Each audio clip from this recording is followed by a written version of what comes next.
नमस्कार, बहुत स्वागत है आप सभी का। मैं हूं आपके साथ नैना यादव और आप देख रहे हैं इंडिया बोल रहा है। मिडिल ईस्ट में महायुद्ध का काउंटडाउन शुरू हो चुका है। संकेत है कि धमाका किसी भी वक्त शायद आज ही हो जाए। एक तरफ डोनाल्ड ट्रंप की बैक टू बैक बैठकें तो दूसरी तरफ खाड़ी के आसमान में मंडराते अमेरिकी B-2 बॉम्बर युद्ध का शंखनाद कर रही है। लेकिन ईरान भी झुकने को तैयार नहीं। तेहरान से सीधी ललकार आ रही है कि हम भी जंग के लिए पूरी तरह से तैयार हैं। और ईरान का ये आक्रामक रुख बता रहा है कि इस बार लड़ाई होगी आर पार की। ट्रंप बखूबी जानते हैं कि ईरान से सीधी टक्कर कितनी भारी पड़ेगी। पिछले टकराव में अमेरिका और नेतन्याहू को भारी नुकसान झेलना पड़ा, लेकिन अपनी राजनीतिक साख बचाने के लिए ट्रंप पीछे हटने को तैयार नहीं। मिडिल ईस्ट में एक बार फिर बारूद सुलग उठा है। ईरान के चक्रव्यूह में फंसे ट्रंप की बेचैनी साफ तौर से नजर आती है, लेकिन साख की इस लड़ाई ने पूरी दुनिया को विनाश के मुहाने पर ला खड़ा किया है। आज करेंगे इसी विषय पर चर्चा। घड़ी की सुइयां टिक टिक कर रही हैं और इस वक्त मिडिल ईस्ट के ऊपर बारूद की ऐसी गंध है जो पहले कभी महसूस नहीं की गई। संकेत मिल रहे हैं कि हमला किसी भी पल, किसी भी वक्त हो सकता है। जी हां, शायद आज ही हो सकता है कहा जाए। खाड़ी के आसमान को चीरते हुए अमेरिकी B-2 बॉम्बर्स की उड़ान इस बात का सबूत है कि दुनिया एक विनाशकारी महायुद्ध के मुहाने पर खड़ी है। जंग की संभावना लगातार बनती नजर आ रही है। उसको लेकर कई संकेत नजर आते हैं। आखिर क्यों दावा किया जा रहा है कि जंग किसी भी वक्त हो सकता है, मैं आपको बताऊं। दरअसल यूएस ईरान में आज भी जंग संभव है। अमेरिका ने पश्चिमी एशिया में अपनी तैनाती और बढ़ा दी है। बताया जा रहा है रेडी टू फायर मोड में ईरान की एयर डिफेंस यूनिट है। अमेरिका न्यू जर्सी में अचानक से वॉशिंगटन डोनाल्ड ट्रंप वापस लौट आए तो ईरान ने अपना एयर स्पेस बंद कर दिया। जानकारी है कि अमेरिका ट्रंप के बाद में अफसरों की छुट्टियां भी एक तरह से रद्द कर दी गई हैं, तो ईरान भी बाब अल मंदेब पर अमेरिका को धमकी दे रहा है। अमेरिका सुरक्षा सलाहकारों के साथ में अहम बैठक कर रहा है तो ईरान में भी अमेरिकी शर्तों को मानने से इनकार किया जा रहा है। अमेरिका में जेडी वेंस पीट हेग्सेथ बैठक में शामिल हुए हैं तो ईरान में मौजूद डेलीगेशन को कतर ने वापस बुला लिया है। ये वो तमाम संभावनाएं हैं जो ये स्पष्ट बता दे रही है कि मिडिल ईस्ट में बड़ा कुछ होने वाला है, जिसकी हलचल तेहरान से लेकर वॉशिंगटन तक हो रही है। एक तरफ अमेरिका में राष्ट्रपति डोनाल्ड ट्रंप की हाई लेवल बैठकें हो रही हैं, दूसरी तरफ तेहरान से सीधी ललकार गूंज रही है। ईरान साफ कह रहा है युद्ध के लिए हम तैयार हैं और ये सिर्फ दो देशों की लड़ाई नहीं होगी, ये है वर्चस्व की, साख की और वजूद की वो जंग जिसका शंखनाद दोबारा हो ही चुका है। ईरान पर हमले के संकेत लगातार मिल रहे हैं अलग अलग परिस्थितियों के अनुसार। ऐसा क्यों कहा जा रहा है, आइए आपको बताते हैं कैसे ईरान पर हमले के संकेत मिल रहे हैं। दरअसल डोनाल्ड ट्रंप के बेटे जूनियर ट्रंप की शादी है, लेकिन अपने बेटे की शादी में डोनाल्ड ट्रंप शामिल नहीं होने वाले। उनका वीकेंड का गोल्फ का प्रोग्राम था जो रद्द कर दिया गया और उसके बाद में डोनाल्ड ट्रंप व्हाइट हाउस वापस आ गए। समझिए, अगर हम राष्ट्रपति की बात करें तो उनका प्रोग्राम फिक्स होता है लगभग एक हफ्ते तक का भी, लेकिन अचानक से उसमें फेरबदल ऐसा क्यों? ईरान के खिलाफ नए सैन्य हमलों की तैयारियां की जा रही हैं, ऐसी तमाम रिपोर्ट सामने आई हैं और ये रिपोर्ट्स ये भी दावा करती हैं कि नए हमलों की प्लानिंग संभावित है। जल्द ही अंतिम फैसला लिया जा रहा है। सेना प्रशासन के कई सीनियर अफसर्स की छुट्टियां रद्द कर दी गई हैं और तमाम जो सैनिक हैं उन्हें अलर्ट मोड पर रखा गया है और जिस तरह से बैठकें हो रही हैं उससे तो यही संकेत हैं। अब दूसरी तरफ ईरान की बात सुन लीजिए। ईरान कह रहा है कि भाई हम तैयार हैं, आओ तो सही। ईरान बार बार इसी बात पर फोकस है। ईरान कह रहे हैं ट्रंप के पास अब कोई रास्ता नहीं है, दुश्मन की बेवकूफी का हम जवाब देंगे, अमेरिका को नुकसान उठाना पड़ेगा और ट्रंप के अहंकार से अमेरिका दलदल में है। ये शब्द हैं ईरान के। लगातार ईरान तमाम धमकियों के जवाब अब उसी धमकी भरे अंदाज में दे रहा है। खाड़ी के आसमान में B-2 बॉम्बर्स की मौजूदगी कोई सामान्य गश्त नहीं है, क्योंकि अब एक बार फिर से खाड़ी में B-2 बॉम्बर्स की एक्टिविटी ज्यादा नजर आने लगी है। अब अमेरिकी वायुसेना का यह स्टेल्थ बॉम्बर दुनिया का सबसे घातक परमाणु सक्षम विमान है। यह बगैर रडार की पकड़ में आए दुश्मन के बंकरों को नेस्तनाबूद कर सकता है और जब भी वॉशिंगटन इन विमानों को उड़ाता है, सीधा मतलब होता है टारगेट लॉक हो चुका है। रणनीतिक विशेषज्ञ मानते हैं कि इन बॉम्बर्स का निशाना ईरान के वो भूमिगत परमाणु ठिकाने और मिसाइल डिपो हैं जो पहाड़ों के सैकड़ों फीट नीचे छिपे हुए हैं। आइए आपको तस्वीरें भी जो हम दिखा दें, ये अमेरिका की ओर से जारी की गई है। अमेरिका की ओर से B-2 स्टेल्थ बॉम्बर्स की तस्वीर है। बेसिकली वीडियो पोस्ट किया गया। तस्वीरें ट्रंप के deputy chief of staff Dan Scavino की तरफ से जारी की गई। वॉशिंगटन से जो खबरें आ रही हैं वो ये बताती हैं कि ट्रंप इस वक्त डू और डाई यानी करो या मरो की स्थिति में है। बैठकों का दौर नहीं थम रहा। पेंटागन से लेकर व्हाइट हाउस तक जनरलों और कूटनीतिज्ञों की फाइलें एक तरह से पलटी जा रही हैं। खुफिया रिपोर्ट्स में दावा किया गया है कि ईरान किसी भी वक्त इजराइल या अमेरिकी ठिकानों पर बड़ा हमला कर सकता है और इसी हमले को पहले ही बेअसर करने के लिए ट्रंप आज ही आदेश जारी कर सकते हैं। लेकिन अमेरिका जो घेराबंदी की तैयारी कर रहा है, क्या इस घेराबंदी में ईरान उसके फेर में आ जाएगा?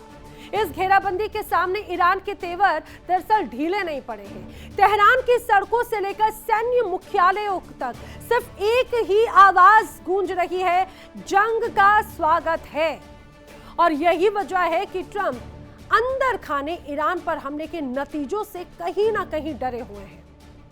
ईरान से जंग अगर दोबारा शुरू होती है तो उसके बाद में ये कहा जाए कि हालात क्या होंगे, शायद पहले ही डोनाल्ड ट्रंप जानते हैं। ईरान से जंग दोबारा शुरू होने से पहले ट्रंप बखूबी ये जानते हैं कि ईरान के पास में अभी भी 50% ड्रोन नेटवर्क है, क्योंकि ये खुद अमेरिका की ही खुफिया रिपोर्ट्स ने दावा किया।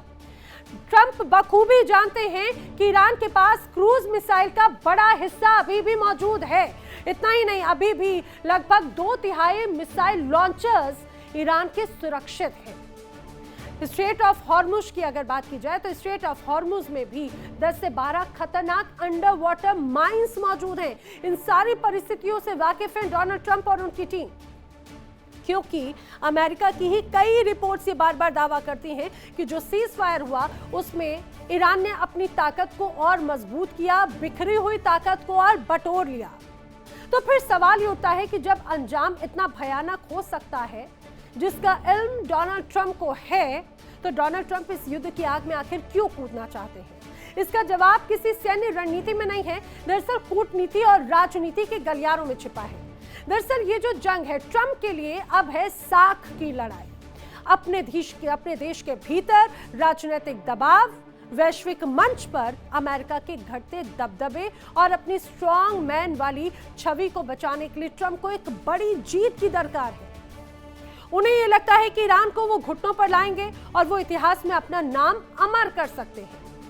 इससे पहले युद्ध में अमेरिका को आखिर नुकसान क्या हुआ, वो आइए आपको याद दिला देते हैं। शायद डोनाल्ड ट्रंप को तो पता ही होगा, उनकी टीम तो लगातार बता ही रही होगी कि इसके पहले जब जब युद्ध हुआ तो कितना नुकसान का सामना करना पड़ा है अमेरिका को। सिर्फ ईरान की अगर बात की जाए, देखिए रोजाना लगभग 1.8 अरब डॉलर का नुकसान हुआ है अमेरिका को। 40 दिनों में 75 अरब डॉलर अमेरिका गंवा चुका है। 13 जवान मारे गए तो 381 जवान घायल हो गए। 24 विमान, 12 रडार, सब कुछ तबाह कर चुका है ईरान। इतना ही नहीं, 16 MQ-9 रिपर ड्रोन बर्बाद कर चुका है ईरान, जो अमेरिका की ताकतों में से एक माना जाता है। ये 45 से 40 दिनों के बीच की जंग का आपको बता रहे हैं। लेकिन इतना ही नहीं, इसके अलावा भी जो बड़े स्तर पर तैयारियां, अन्य देशों में जो नुकसान पहुंचाया ईरान ने अमेरिकी बेसिस को, वो तो अलग ही नुकसान है। जंग से इजराइल को नुकसान क्या हुआ ये भी आपको बता देते हैं। अमेरिका तो बड़ा मजबूत है, लेकिन इजराइल की अगर बात करें तो अभी तक इस जंग में लगभग 11.5 अरब डॉलर एक तरह से खत्म हो चुके हैं इजराइल के। 35 नागरिकों की इजराइल की मौत हुई है, 8000 नागरिक घायल हुए हैं। तो 640 मिसाइल हमले अभी तक इजराइल ने झेले। बताया जा रहा है 765 से ज्यादा ड्रोन अटैक ईरान इजराइल पर कर चुका है और अभी भी ये हमले जारी हैं। बड़ी सैन्य आहत, जो तमाम इंफ्रास्ट्रक्चर्स हैं उनको तो डैमेज हुआ ही हुआ है और सबसे बड़ा डैमेज जो हुआ वो है साख, अमेरिका की भी और इजराइल की भी। कि ईरान अमेरिका के लिहाज से बहुत छोटा हिस्सा है, उसकी सैन्य ताकत अमेरिका के लिहाज से बहुत छोटी है, उसकी अर्थव्यवस्था अमेरिका के लिहाज से ना बराबर है, लेकिन उस ईरान ने अमेरिका के उस अहंकार को चकनाचूर कर दिया जो लगातार डोनाल्ड ट्रंप लेकर घूम रहे थे। ट्रंप का अहंकार और ईरान की जिद, इन दोनों के बीच में पिसने वाली है बेकसूर इंसानियत। युद्ध शुरू करना बहुत आसान होता है, लेकिन उसे खत्म कब और कैसे करना है ये किसी के हाथों में नहीं। क्या ट्रंप वाकई में इस महाविनाश के परिणाम को झेलने के लिए तैयार है, या फिर ये सिर्फ एक मनोवैज्ञानिक युद्ध है जो केवल डराने के लिए रचा गया, लेकिन धरातल पर जो तैयारियां नजर आती हैं वो किसी माइंड गेम्स की नजर नहीं आती, उससे कहीं ज्यादा खतरनाक इशारा कर रहे हैं।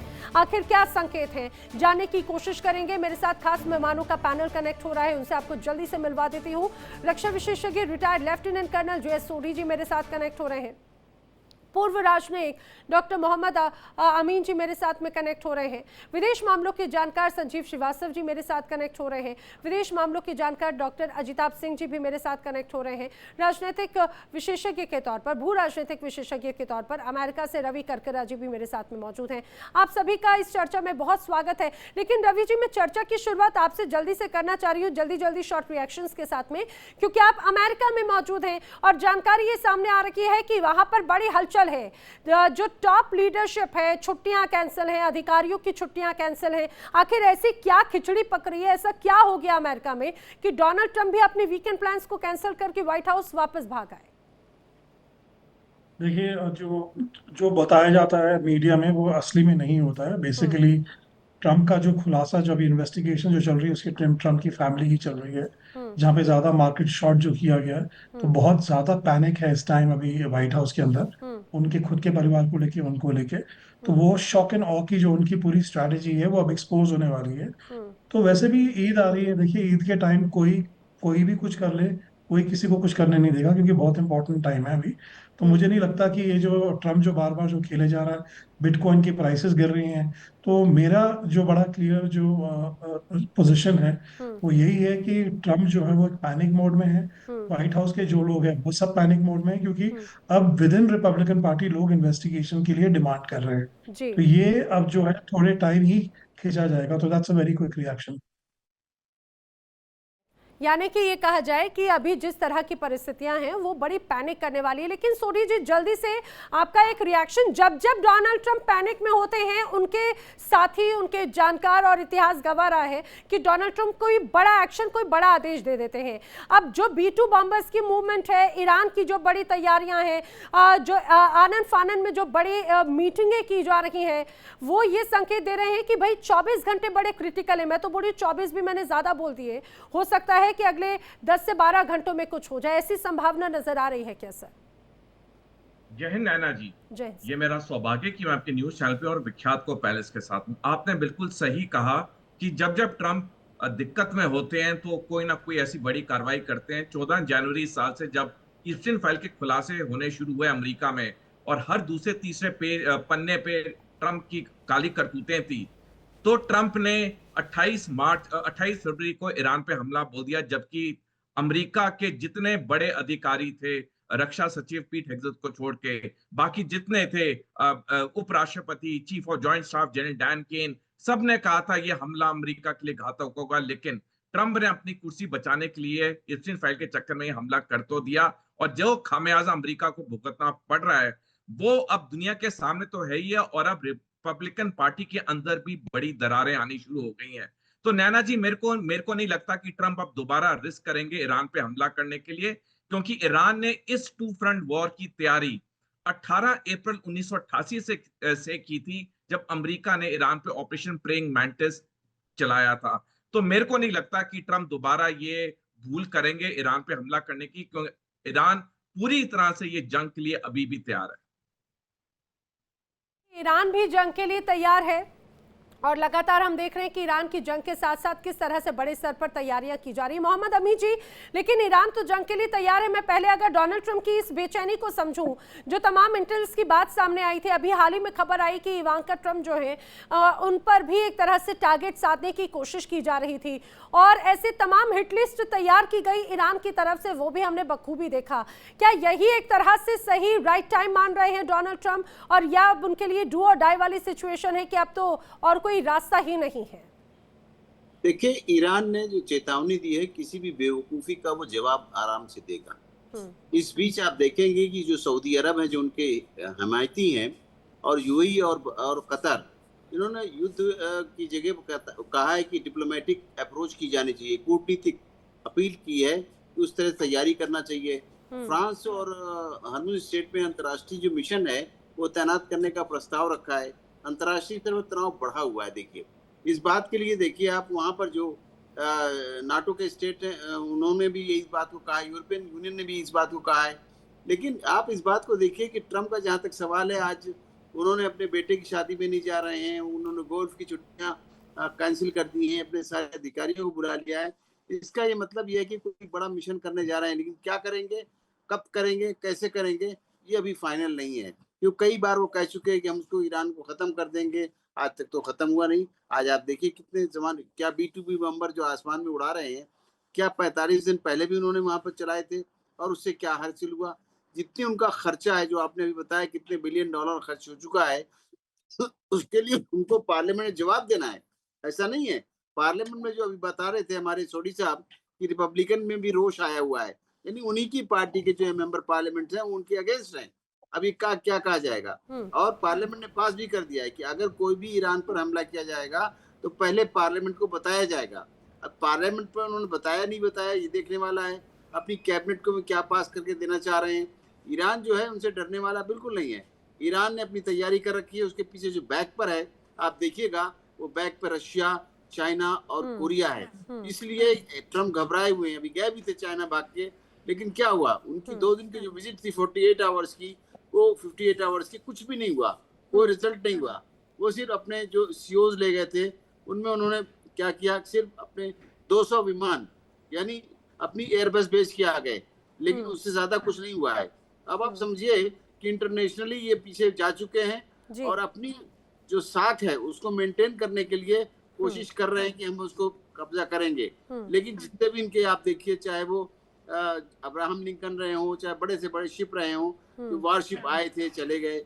उसके बाद इन्होंने कहा कि हम अब आपको मैं बताऊं कि चाह ये रहे थे कि हम जो ग्राउंड फोर्स यूज करेंगे, उसमें IDF ने साफ मना कर दिया कि हम लेबनान के साथ ऑलरेडी लड़ रहे हैं, हम नहीं जाएंगे, हम थक चुके हैं और ये इनके पास इतने फोर्सेस नहीं है। ईरान की जो फोर्सेस हैं वो लाखों में हैं और वो लड़ाके मशहूर हैं, कोई आज के नहीं है। ये फारस की लड़ाई तब अमेरिका था नहीं, इजराइल था नहीं, तब से ये कंट्री है प्राचीन काल से, और उसका काम ही से सिर्फ लड़ना। फारस के लड़ाके मशहूर हैं। तो उनके देखिए, उन्होंने अपनी औरतों को, अपने बच्चों तक को ट्रेनिंग दे दी है और वो सड़कों पे मार्च कर रहे हैं। ये सोचते थे कि हम यहाँ पर सिविल वार कर देंगे तो कुछ हो जाएगा। धोखे से इन्होंने जो हमला किया, वहां पे जो खुमैनी की हत्या हुई, उस खुमैनी की हत्या ने एक दूसरा रूप ले लिया। यानी जितना रिलीजियसली उनको लोग मानते थे अंतर्राष्ट्रीय स्तर पे, उससे और सिंपैथी बढ़ गई। आज ईरान और पावरफुल हो गया। जो 79 से शुरू में पावर में आया था, वो फिर दोबारा इन्होंने जिंदा कर दिया। ये है अमेरिका की पॉलिसी, फेल हो गई। देखिए, अमेरिका की पॉलिसीज लगातार फेल हो रही हैं और यही तो एक बड़ा दबाव का बहुत मुख्य कारण भी है। संजीव जी, अब ये जंग खत्म होना कितनी ज़्यादा ज़रूरी है अमेरिका के लिए, और ये जंग खत्म होना ज़रूरी है या फिर अभी अपनी साख बचाना ज़रूरी है, ये तस्वीर नज़र आती है। और जो तमाम संकेत मिल रहे हैं कि आने वाले वक्त में 24 घंटे बड़े इंपॉर्टेंट है मिडिल ईस्ट के लिए, कुछ बड़ा हो सकता है। देखिए नैना जी, यदि स्टेट ऑफ हॉर्मुज का इसी तरीके से ब्लॉकेड और अमेरिका का जो नेवल ब्लॉकेड आगे जारी रहा, उसमें वहाँ पर नॉर्मलाइजेशन नहीं हो पाया, और दूसरा ईरान की जो इस्लामिक रजीम है वो अपने यूरेनियम इन्वेस्टमेंट के ऊपर कोई अगर वो कमिटमेंट नहीं करती है और वो एडमेंट रुख बनाए रखती है, तो मैं दुर्भाग्य से कहना पड़ता है कि ये युद्ध फिर से शुरू हो सकता है और एनी टाइम शुरू हो सकता है।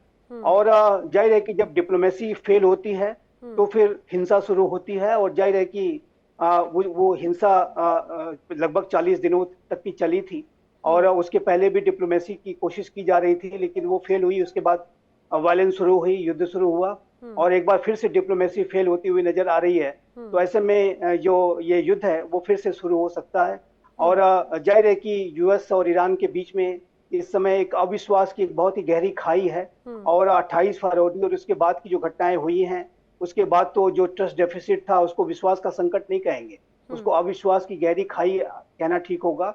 और एक स्टेटस को जो दशकों पुराना स्टेटस को था वो 28 फरवरी को टूट गया और उसके बाद जो नया स्टेटस को बनाने में समय लगेगा। और जाहिर है कि ईरान की जो इस्लामिक रिजीम आज के समय की है वो अब एक IRGC लेड रिजीम है, वो बहुत ज्यादा और पहले से कहीं ज्यादा हार्डलाइन अप्रोच वो दर्शा रहे हैं। तो ऐसे में अगर इसी तरीके का एडमेंट और हार्डलाइनर अप्रोच रहा तो दोनों ही पक्ष झुकने के लिए तैयार नहीं है। तो ऐसे में तो युद्ध का रास्ता ही दिखता है। देखिए इंडिया डेली 24/7 अब आपकी स्मार्ट टीवी पर। इंडिया डेली मौजूद है सभी डिजिटल प्लेटफॉर्म पर लाइव और लगातार। इंडिया डेली 24/7 हर दिन राष्ट्र को समर्पित।